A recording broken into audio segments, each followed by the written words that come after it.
दोस्तों, एक तलाकशुदा पति पत्नी जब कानपुर रेलवे स्टेशन पर रेल के अंदर मिलते हैं, तभी वो दोनों एक दूसरे को देखकर चौंक जाते हैं। क्योंकि वो तलाक के 6 साल बाद मिले थे और जो पति होता है वो देखता है कि उसकी जो पत्नी है वो पहले बहुत अच्छे तरीके से रहती थी, आज उसकी हालत कुछ ख़राब सी हो गई है। यानी वो ज़्यादा पैसे, जो मद्दी सी साड़ी होती है उसे पहने हुए है और वो जा रही है। और जो योगेंद्र, जिसका नाम होता है योगेंद्र, और उसकी पत्नी का नाम होता है शिवानी। तो उन दोनों की कहानी हम सुनाने जा रहे हैं दोस्तों। होता ये है, उन दोनों में तलाक हो रखा था और जब ट्रेन स्टेशन पर मिलते हैं, फिर जब मिलते हैं तो योगेंद्र देखता है शिवानी को, तो शिवानी की तरफ वो आवाज़ लगाता है और कहता है कि आप शिवानी हो? तो वो कहती है हाँ मैं शिवानी हूँ। तो योगेंद्र कहता है कि आपने मुझे पहचान लिया? तब वो कहती है हाँ मैंने आपको पहचान लिया, आप और कोई नहीं मेरे तलाकशुदा पति हो। तब वो कहता है हाँ ठीक, आपने सच में पहचान लिया, मैं आपका पति हूँ और आप वहाँ मत बैठो, आप यहाँ पर बैठ जाओ मेरे पास। तो दोनों बैठ जाते हैं, इस एक ही सीट पर दोनों बैठ जाते हैं। अब बैठने के बाद में दोनों आपस में बातें कर रहे थे। ट्रेन वहीं स्टेशन पर थी, कानपुर पर ही। तभी दोस्तों वहाँ पर जो चना बेचने वाला आता है ट्रेन में, तो योगेंद्र कहता है कि चना खाओगी? तो वो मना कर देती है कि मुझे चना वना नहीं खाना है।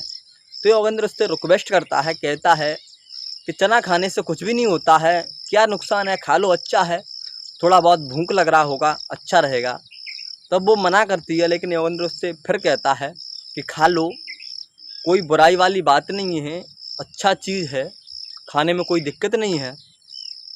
तो वो कहती है ठीक है, फिर दोनों लोग खाने लगते हैं दोस्तों। फिर उसके बाद में दोनों लोगों में इतना प्यार भर जाता है बातों ही बातों में कि तलाक के बाद वो दोनों फिर से एक साथ रहने का फैसला लेते हैं।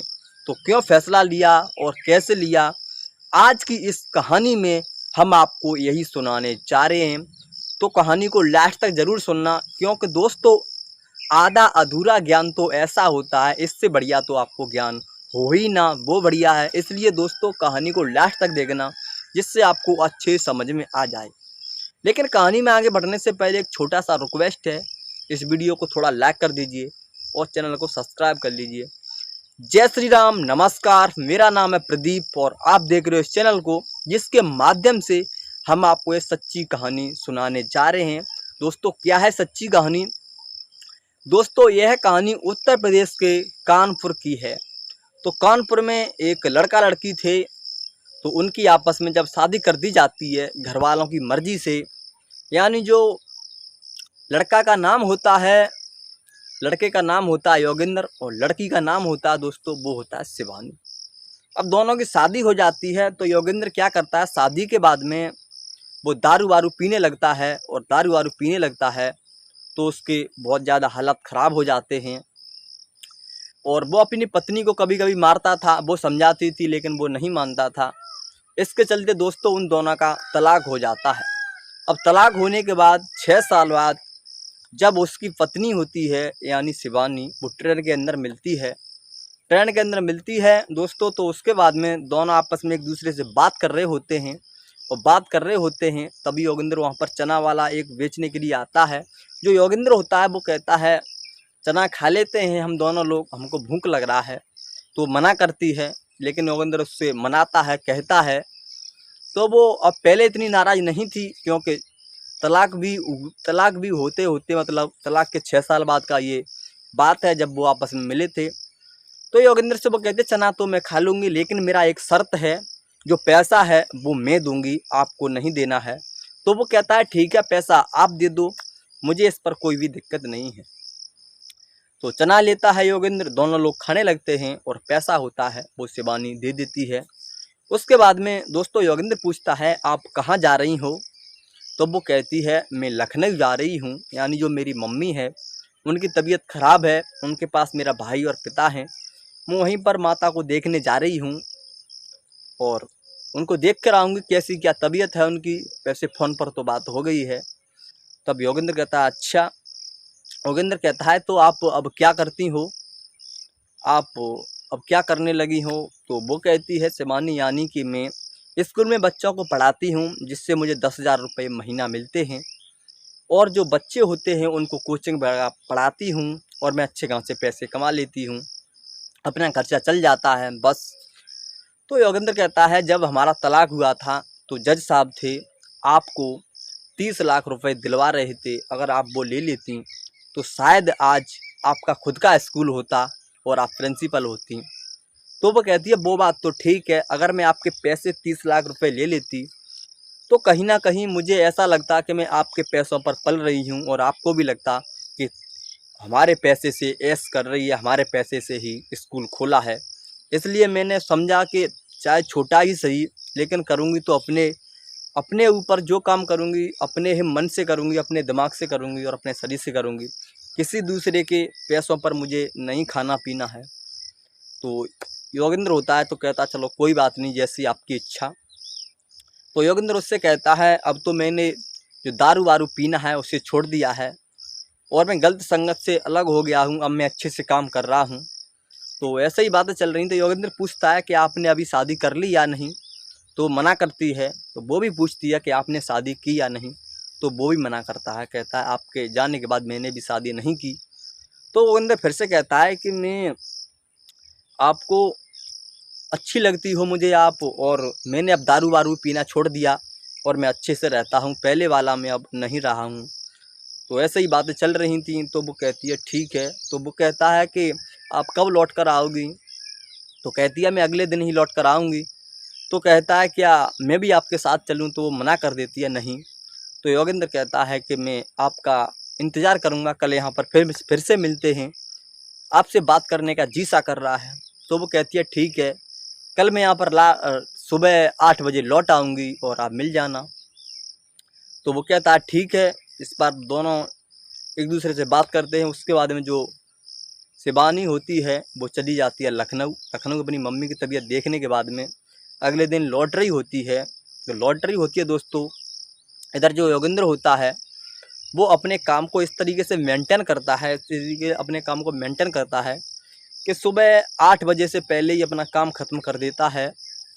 उसके बाद में वो रेलवे स्टेशन पर पहुंच जाता है, और पहुंचने के बाद में उसी के वहाँ पर जाकर 2 टिकट भी ले लेता है, और टिकट लेता है, वो घूमने के लिए कहीं जाने की टिकट लेता है।